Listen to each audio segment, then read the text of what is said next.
Hello guys, good morning. তোমরা সকালে কেমন আছো? আশা করি তোমরা সবাই ভালো আছো, আর আমিও ভালো আছি।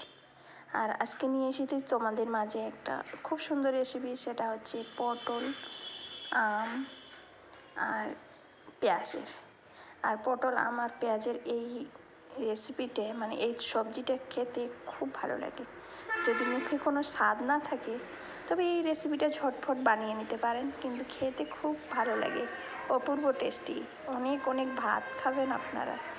আর আমাকে তো খুবই ভালো লাগে, যেদিনে আমাকে ইচ্ছা করে যে একটু টক টক সবজি খাবো, তখন আমি এটা বানিয়ে নিই। আর খেতে অপূর্ব টেস্টি, কিন্তু এর মধ্যে যদি একটু মাছ দেওয়া যায় না, তাহলে এর কোনো তুলনাই হয় না। সব পেঁয়াজগুলো দিয়ে দিলাম মশলার মধ্যে নিয়েছি আদা, জিরে আর রসুন বাটা, হলুদটা গাইস একটু খুব লিমিটের মধ্যে দিবেন, বেশি হলুদ দিবেন না, পেঁয়াজ তো ওনাতে একটা গন্ধ করবে। আর দিয়ে দিলাম লবণ স্বাদ মতো, আর দিয়ে দিবেন কাঁচা লঙ্কা। মানে এই সবজিটাতে লঙ্কাটা আর টকটা যত মানে ঠিকঠাক দিবেন, তত খেতে খুব ভালো লাগে। আর অনেক জায়গায় এই সবজিটা খায় না, তবে প্লিজ একবার ট্রাই করে দেখবেন, খেতে খুব ভালো লাগে। যদি মাছ থাকে তাহলে মাছটা ফ্রাই করে যখন দেখবেন হয়ে গেছে, তখন মাছটা লাগিয়ে দিবেন। দিয়ে দিলাম শুকনো লঙ্কার গুঁড়ো। এইভাবে এখন একটু তেল দিয়ে দেবো, দিয়ে আমি ভালো করে মাখিয়ে নেবো। এর মধ্যে আর কোনো জল দিব না, একটু হালকা করে কষিয়ে নেব। আর এইভাবে যে কোনো তরকারি এইভাবে রান্না করবেন, খেতেও অপূর্ব টেস্টি। আর তরকারির যে কালারটা হয় না, কালারটাও দেখতে খুব সুন্দর লাগে। আর ওইদিকে দেখছেন না আমার ভাত হচ্ছে। আর তোমরা কে কোথা থেকে ভিডিওটা দেখছো প্লিজ কাইন্ডলি কমেন্ট করবেন, সাবস্ক্রাইব করে দিবেন, পাশে থাকবেন। সম্পূর্ণ ভিডিও দেখার জন্য আপনাকে আগাম আমি বলে দিলাম অনেক অনেক ধন্যবাদ আপনাকে। আর এখন আমি এটা ভালোভাবে কষবো, কারণ এর মধ্যে আর কোনো জল দিব না যতক্ষণ ধরে আমার না কষা হয়। তেলটা যখন দেখবো যে আমার বের হয়ে এসেছে, শুধু তেলটা চটচট করবে, তখন এর মধ্যে জল দিয়ে সেদ্ধ করতে দিয়ে দিব ভালো করে। আর এই আম পেঁয়াজের টকটা খেতে খুব ভালো লাগে। যাদের মুখে রুচি নেই তারা এই আম পেঁয়াজের টকটা খেতে পারেন, তবে একদিন আমি মাছ দিয়ে এই রেসিপিটা নিয়ে আসবো। আর যদি তোমাদের বাড়িতে মাছ থাকে তাহলে মাছ দিয়ে রান্না করতে পারেন। আমাদের বাড়িতে ছিল না, হঠাৎ করে খেতে ইচ্ছা করে গেল, তাই এইভাবে পটল, একটা ছোট্ট পরিমাণের আলু দিয়েছি আর পেঁয়াজ দিয়েছি অনেকগুলো। আর এই সবজিটা খেলে প্রচুর ভালো লাগে গাইস। আমি সত্যি কথাই বলছি, আপনারা ভাববেন যে না তোমাকে তো সব সবজি ভালো লাগে, তবে না, সত্যি এটা ভালো লাগে। মেয়েদের একটু যেহেতু টক পছন্দ, যেগুলো ছেলে একটু টক খেতে ইচ্ছা করে না, এইভাবে একটু রান্না করে খাবেন, খেতে খুব ভালো লাগে।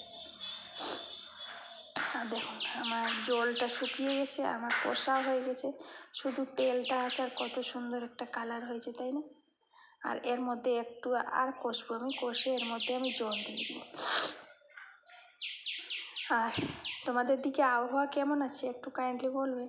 আমাদের দিকে আবহাওয়াটা খুব গরম, আবার মাঝে মাঝে ঝড় বৃষ্টি চলে আসছে। আর দিয়ে দিলাম 2টা কাঁচা আমের ফাড়। এইভাবে দিবেন, যদি টক বেশি হয় তাহলে আমটা তুলে নেবেন। আর এই আমটা একটু চিনি দিয়ে, একটু রসুন দিয়ে, কাঁচা লঙ্কা দিয়ে সানা করে খাবেন, খেতে খুব ভালো লাগবে। আর আপনারা তো জানেন আমি খুব কাশি, খুব সর্দি, আমার একটু ঠান্ডা ভাব আছে গায়ের মধ্যে, একটু ওয়েদার উল্টোপাল্টা হয়ে গেলেই হয়ে যাবে। আর দেখুন এখন শুধু তেলটা চটচট করছে, তাই না?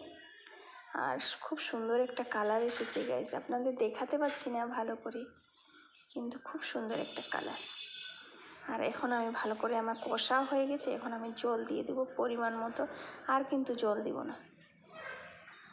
আর এই জলে আমার সিদ্ধ হয়ে যাবে খুব সুন্দরভাবে, আর আমার সবজিটাও হয়ে যাবে। আর দেখুন কত সুন্দর কালার ফুটে উঠেছে, আর খেতেও অসম্ভব টেস্টি লাগে।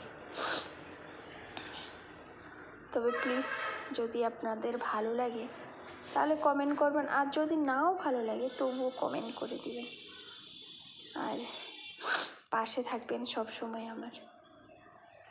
দেখুন কত সুন্দর, মানে এমন পরিমাণে এই সবজিটা বেশি ঝোলও করা যাবে না, বেশি টাইটও করে যাবে না, মানে মিডিয়াম, আপনারা যেরকম খেতে পছন্দ করেন সেইভাবে খাবেন। আর দেখুন খুব সুন্দরভাবে আমার হয়ে গেছে। আর গাইস একটু খুব সুন্দরভাবে দেখবেন, লাইট চলে গেছে তাই দেখাতে পাচ্ছি না, অন্ধকার অন্ধকার রাখছে, কিছু মনে করবেন না। আর দেখুন খুব সুন্দরভাবে আমার পেঁয়াজের টক ঝাল রেসিপি তৈরি হয়ে গেছে। আর এখন আমি এটা ভাত দিয়ে খাবো। এটা রুটি দিয়েও খেতে পারেন, ভাত দিয়েও খেতে পারেন, তবে ভাত দিয়ে বেশি